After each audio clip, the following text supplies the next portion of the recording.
Like as a creator, you're kind of stuck between getting ignored and doing your own thing for a tiny crowd or getting swept away in this massive tide of slop and garbage. Like,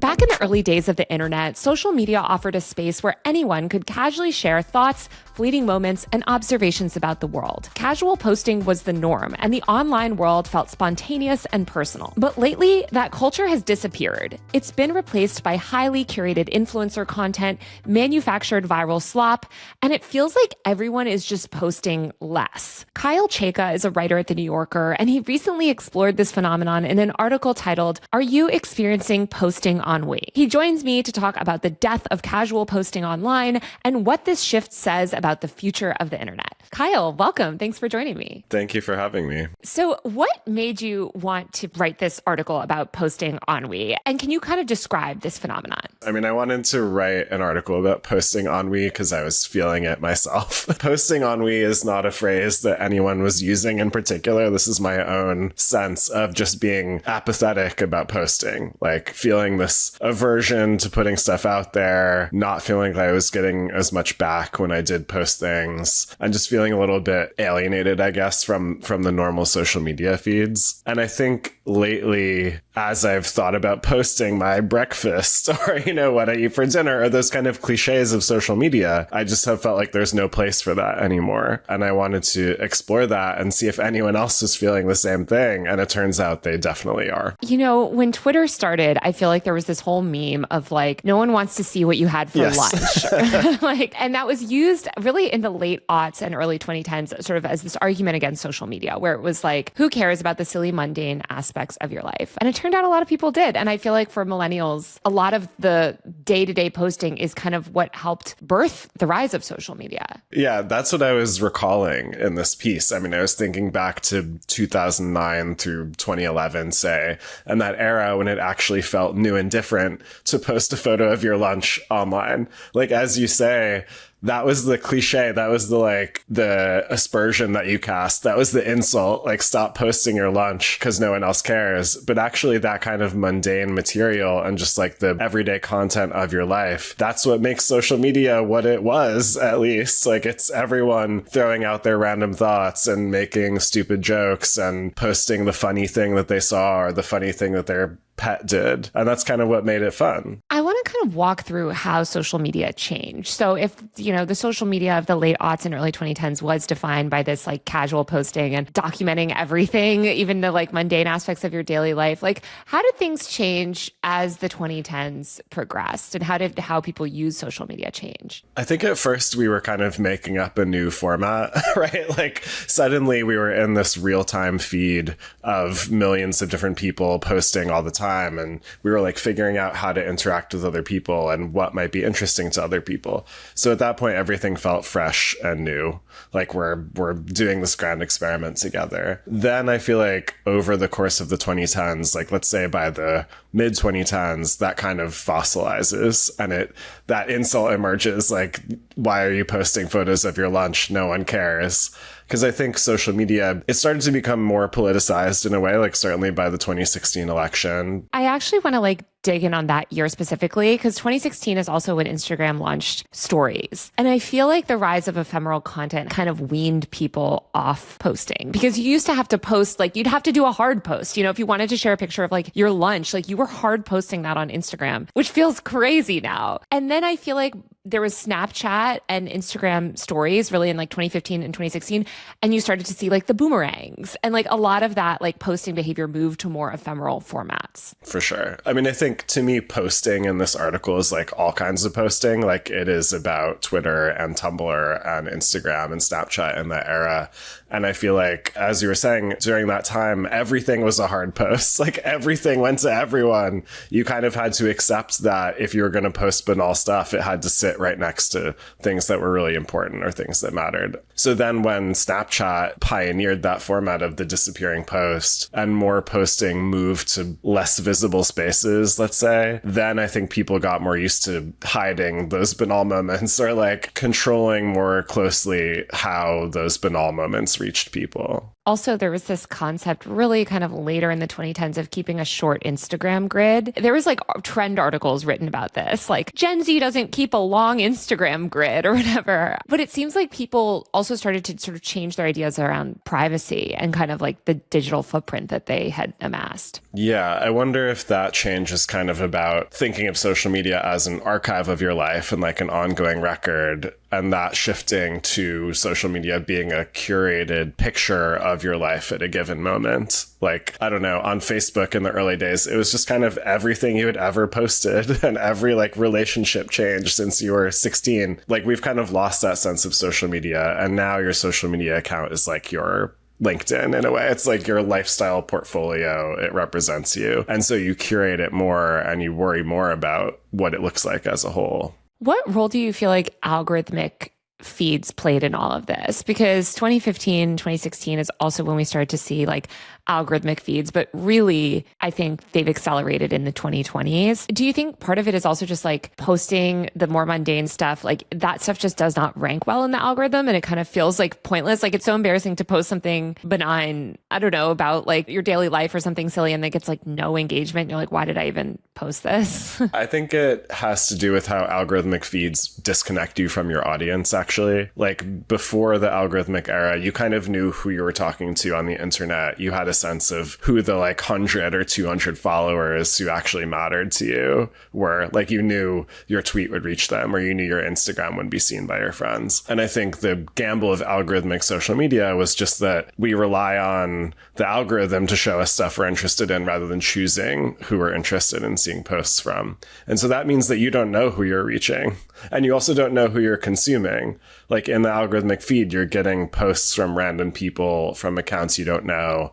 And that lack of context means you really don't care about their breakfast photos. Like if it's not your friends, then yeah, maybe you don't want to see that kind of content. And then I think it slowly disincentivizes the posting of that kind of casual stuff. You kind of feel unsafe throwing out a random thought, or you don't know that your followers will interpret it in the way that you mean it. There's a lot more like context collapse for sure. And you don't have that like emotional bond as much, I guess, with like the people that you're following. So you're just kind of like, why is someone's random sandwich in my feed? Like, I don't care or know that person. Though at the same time, like, some of that content is good. Like, I think part of the thesis of this article is that if that stuff went away entirely, social media would be bankrupt, right? It would only be professional content. Another thing with algorithmic feeds, I feel like, is just that your content is suddenly mashed in between increasingly like inflammatory content, engagement bait, and just like horrific news. I think 2016 was this turning point for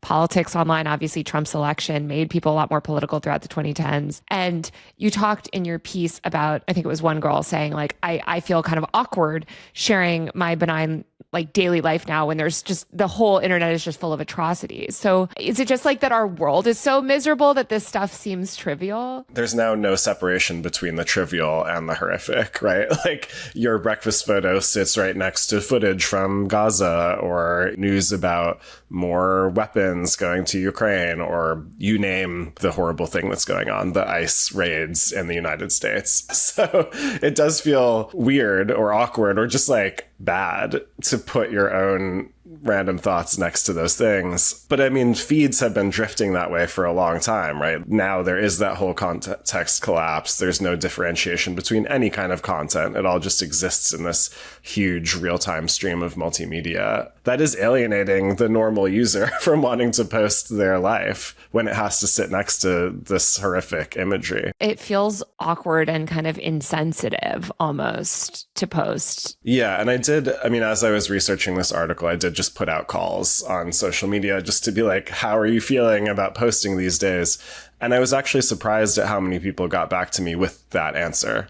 Like they really did feel alienated and kind of concerned and just bad about their own content sitting next to this terrible news that they wanted to engage with. Like they're not ignoring the news, but they just can't see how they fit in with this whole landscape of, real-time headlines about war and violence. It's funny because it feels like actually like Twitter spillover. Like that was always this sort of concern about Twitter. Like, for instance, when the Boston bombing was happening, right? And some brand would tweet and you'd be like, how could you tweet at this time? You know, and it's like, maybe now that it seems like news has bled to all these other apps, we all kind of feel that sense of nervousness. I mean, people talk to me a lot about Instagram stories. They were like, oh, Instagram stories is where your life goes, where your casual posts go. But you're still sitting right next to, you know, the publications you follow, posting news updates and links to stories and, you know, activist memes and, you know, projects from people you follow. And so that kind of mixture, like the mixture of news and personal stuff, follows you everywhere. I don't think there's a safe space away from that, except for maybe your own newsletter or something, like your own totally controlled space. It feels like Instagram stories also has just become less of a place to talk about what you're doing and yourself and more to express like your ideas and beliefs. And I think like 2020 infographic culture, like also when they made it easy to reshare content from Instagram to your story, like I think that changed the dynamic because initially like you couldn't do that and you had to just post, like you had to upload photos in your own content. And now I feel like so much of Instagram stories is resharing and amplifying other content. Yeah. So it becomes about curating what you're presenting to other people more so. It's like you are only doing retweets. Like you can only share the posts that already exist and you're a little bit discouraged from just making things on your own. And yet that like we all want original content, right? Like we're not there just to see how many people are reposting the same meme. So it kind of feels duplicitous in a way. I also think this has followed the rampant commodification of every feed and like the intrusion of advertising to every single space on social media. Yeah, I feel like advertising has just made it less fun. It's ironic because we're at the same time that we're seeing this like Jonathan Haidt bullshit, like moral panic of like the kids are so online and we need to get them to log off. I feel like actually a lot of people are sort of intentionally overwhelmed and logging off because they're just kind of exhausted by being bombarded with like shopping links. I mean, I saw TikTok usage was down actually year over year. And when I was talking to TikTok users, they were like, it's TikTok shop. It's just, the whole thing is like a shopping mall. Yeah, the product has gotten worse. I mean, the experience has gotten worse in all these different apps, I think, whether it's, you know, Facebook AI slop or Instagram putting ads between every story or TikTok just becoming so distracting and diffuse that you like can't get a normal feed anymore. And so if the experience is that bad, why would you want to post? Yeah, it's just like an inshiftification vibe everywhere. It also feels like there's less spaces to post. Like when you think about the early 2010s, there was so much like innovation and there was Foursquare and there was Hipstamatic and there was like, I don't know, just all these like pop-up social networks like Peach and Ello and, you know, things that just don't exist anymore. And now it feels like we also have just such a monopoly or duopoly or whatever. You know, there's just not that many places to express yourself. I mean, there's always more. Like you can always just not post on Facebook and Instagram and X and Blue Sky. Like you can go have your own blog. You can, you know, only post on a newsletter that you run yourself. But it's like the audience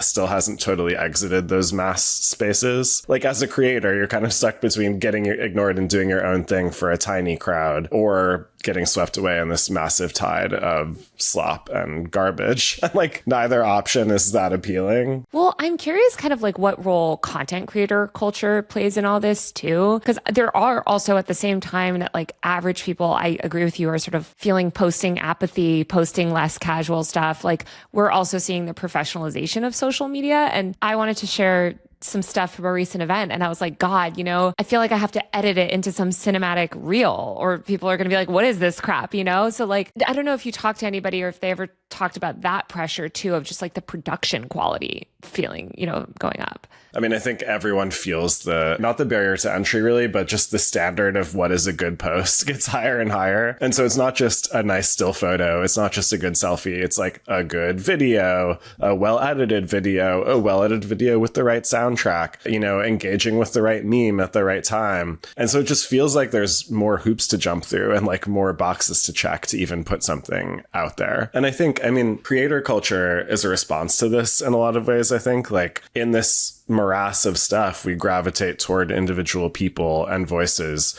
who are professionalized and who do put out good content, and we know them and trust them. But for the rest of us, like if you don't want to fully professionalize yourself, if you don't want to get the ring light and the good good camera and, learn CapCut or whatever, like you're kind of out of luck. It feels like we're replicating the dynamics of more traditional media, or even something like YouTube, which was always more about like consumption. Like average people, I mean, YouTube has tried now more recently to get them to post through shorts, but like I guess most entertainment platforms, like people are there for entertainment. They're not there to express themselves. And maybe the rise of TikTok too as like an entertainment platform, it seems like social media is moving more towards entertainment rather than self-expression. At this point, it's not surprising that it's passive entertainment. Like it's been passive entertainment for a few years now.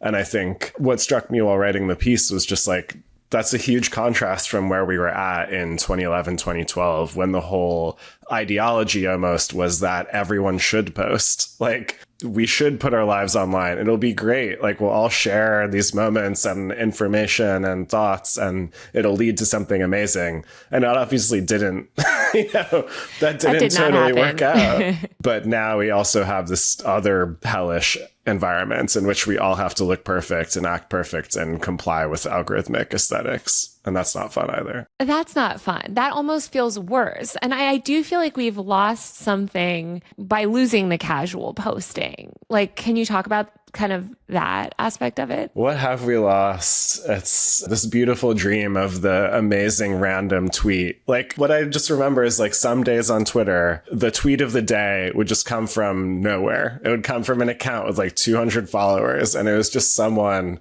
touching the face of God, as it were, and just like coming up with the most amazing joke or thought or observation. And then suddenly millions of people were consuming it. And that was kind of the good version of going viral. Those are some of my favorite kinds of posts, where it's not someone trying to go viral. It's not someone trying to make professional content, but they just happen to like hit something that's totally universal. And I think we're losing that like serendipity and the unpolishedness of it. And what we're moving toward is this like hyper polished, hyper curated, hyper optimized version of posting. Do you think we'll ever reach this point of like posting zero, where like basically average people just simply don't share their life online anymore? Like Facebook is increasingly overrun, and same with Instagram with AI slop. These platforms are all professionalizing. It seems like there's almost only downsides now to posting about yourself, whether you're revealing private data about yourself or you say the wrong thing and there's context collapse. Like it seems hard to think of the upside, and there are so many other ways to connect online. Like the only upside is if you are aspiring to become one of these public figures and trying to become a creator or, influencer of some stripe. And I think a lot of people still are. Like if you want to make a career as an artist or a writer or a musician or anything, like you do have to play this game a little bit. But for the average user, I just don't see the upside, as you're saying. Like maybe you get some more attention. It's as likely to be very negative attention as it is to be positive. And I kind of wonder if that culture is just gone forever a little bit. Like we passed through the peak iteration of sharing our lives online and making ourselves public. And now we kind of know that that's not a great idea. It exposes a lot of people. It can be dangerous. It can be, problematic and open you up to other people's judgment. And now we do have these other ways of sharing digitally and creating content, but not having it go everywhere and not having it be public. So I think it gravitates more toward those closed spaces, like a text thread. Like the new Twitter is just your group text. Yeah, there are so many things that I feel like 10 years ago I would have tweeted, and now I absolutely just text them. Not even because it's like they're anything bad. It's just that no one cares. And I know the people that do care, and I want to post it in my group chat. There's also just, I think, bigger and bigger group chats. Like I feel like people are just being added. I don't know if this is a universal experience, but there'll be like 50 people in a group chat where it feels like, all right, there's everyone that I could possibly want to reach about this is in this mass chat. Yeah, like the big WhatsApp chats or like a Telegram channel or a Discord. Like there are other ways to reach more curated groups of people. And I feel like I've been seeing this idea crop up more too, like not just the curation of posts, but the curation of your audience for what you are posting online. And that seems like there's a lot of pressure to curate your audience now too.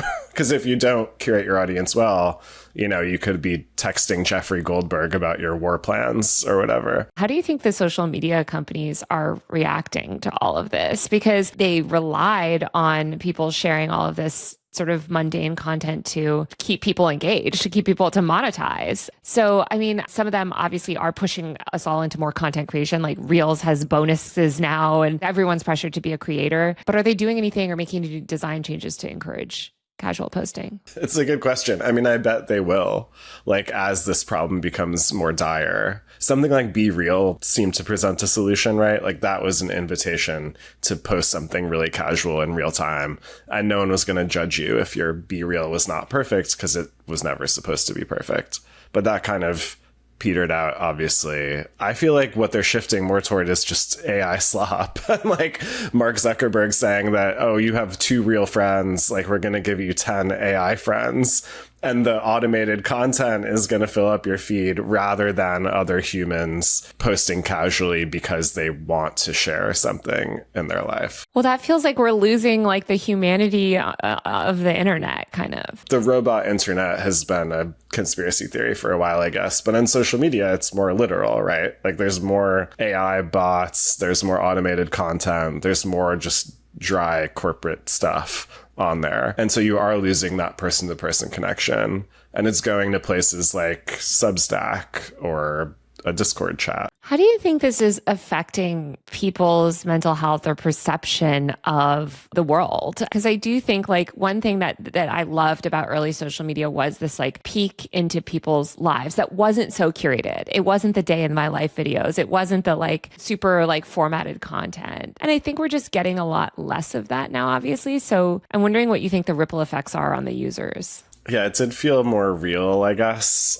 or less curated a decade ago. And I think, and what I miss in this scenario is not just people casually posting their lives, but like intellectual people casually having conversations in public, like the academics, the researchers, the policy people were all chattering out loud in a much less guarded way back in the day. And now it's just like weaponized almost and very rigid and pre-designed in your group chat. And then everyone goes out in public with the same ideas. So I don't know, for the end user, it just feels like the experience is worse and the overall content is worse. I mean, it's good if what you want to consume is like clips of Sabrina Carpenter and posts from Vogue or something. But it's the intimacy that social media once promised is gone, I think. I mean, it's vanishing in front of us. I mean, people always hated on Mark Zuckerberg for being like, I think it's a beautiful thing the internet can connect the world or whatever. Because it's like, okay, well, now you've just connected, you know, Nazis to each other or whatever. But I do believe that like a more connected world is a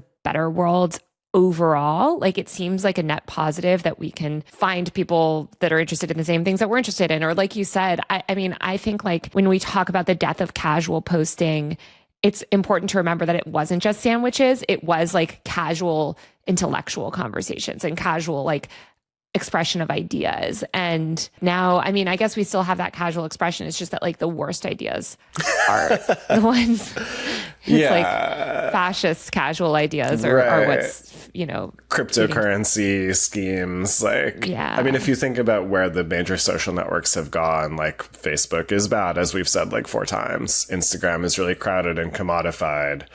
X is literally full of Nazis to the point that like the AI chatbot became a Nazi. I find more of that intellectual conversation and like casual posting on Blue Sky, but it's a small place. And maybe if you want that and you like that flavor of posting, you might go there and engage with it. But that's still not the promise of Twitter in 2012 or something. I had some nostalgia and just like memories from that era writing this piece. And there were points where if your Amtrak train stopped, or if you saw an accident happen, or if literally anything in the world was happening, you could search it on Twitter and someone somewhere was posting about it.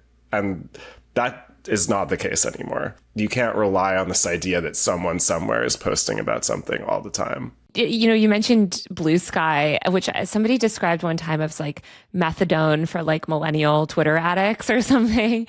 And I'm on there too, but it's like you're sort of trying to reclaim like the glory days of what once was. And you mentioned Be Real earlier too, but like we really haven't seen, aside from these sort of flash in the pans, like apps that come and go. Like, do you think that we'll ever see a social network that could get people to post casually again, or that could sort of incentivize that sort of connection? Yeah, it's a good question. I mean, I think people want to post. Like, I believe in the fundamental desire that people yearn to post. And we also yearn to consume that, like, you know, the best joke, the writer's room of 1 million people, someone's going to come up with the most amazing joke. Encouraging that behavior has to do with design choices. Like, you want to protect yourself, you know, when things go too viral, or you want to know that your audience understands your context. And so I don't know. I mean, I think newsletters do that in some way. Like, they encourage intellectual discussion and encourage specific communities to develop. I know there are some interesting apps for like sharing photos of your baby who you don't want to post on social media. And it's like a little newsletter that goes out to your 100 friends and family. That's not the public consumption social media. Yeah, that's just like back to the private communities thing. After writing this, at least, I was kind of like, okay, that kind of public user-generated social media is dying. Like, maybe for good. Like, both permanently and for the best for many people. And I guess social media just becomes more like TV, where there's a high bar to clear and you're more or less professionalized. And it's just less diverse and less interesting. Yeah, I think if we would ever want to get back to the point where like mass millions, tens of millions, hundreds of millions of people are sharing casually about their lives, like, we would need to reclaim a level of optimism about technology and the internet that is frankly unwarranted, you know? Like, we're not hopeful for the best at this point. And I think there are ways you could design a better system. I mean, there's a platform like Blue Sky or like Arena, which is a kind of Pinterest, like a hyper curated Pinterest. Like, those enable really cool content to be created. It's just not at the same scale, and it's not going to appeal to the same mass audience as it did before. One thing that I think is kind of interesting, though, is I've been making a video about people filming in public. I think I talked to you for it too. And I feel like people are capturing a lot of like B-roll of their life still, or they're capturing these moments